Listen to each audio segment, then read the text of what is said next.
Hello traders, today we talk options. This is lesson number 1 on options. Let's get into it.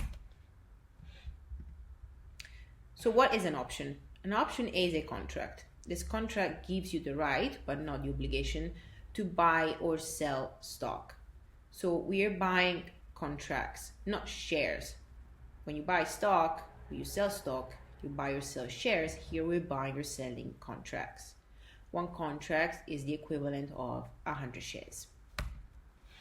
Now, there are 3 key components in options. Number 1, we have the strike price, which is the price at which you can buy or sell the stock. The expiration date is the date when the option stops existing. So every option has an expiration. You can't buy an option and have it indefinitely like you could do with a stock. And the premium is the price you pay to buy that option. Now keep these 3 components in mind and let's make a real life example. Let's say you pay $5,000 today for the right to buy a house at $300,000 in 3 months.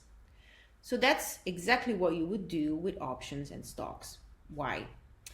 Let's see here. The house price is the equivalent of the stock price.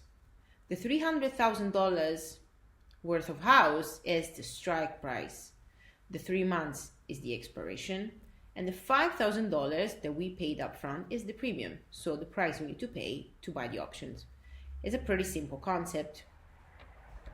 Now, why do these options exist? They exist because the stock trading is just too rigid. So when you buy stocks or you sell stocks, you have only these 2 options. So if you buy, you hope that the price will go up, and if you sell, you hope that the price of the stock will go down. But the market are more complex than that. Sometimes the stock moves, but not enough, maybe just a little bit. Sometimes it moves up and then it starts moving sideways. Sometimes there's too much volatility and it's choppy, or maybe other times there's not enough volatility and the moves are not that big. With options, you can take care of all these scenarios and you have more flexibility. That's the great power that the options have. Now we need to make a distinction between calls and puts. So we only have 2 types of options. The calls, which are bullish, and the puts that are bearish. So if I think that the stock will go up, I buy calls. And if I think that the stock will go down, I'll buy puts. Now selling options is a bit more complex concept that we're going to discuss in the next lessons. But for now, just remember that calls are bullish and puts are bearish.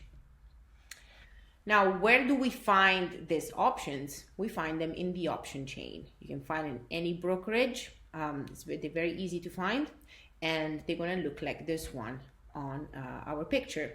I'm not going to go in depth through option chain because it's a subject of another lesson, but for you to know, that's where you find options.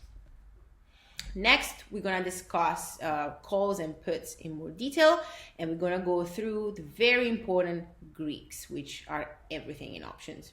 See you next time.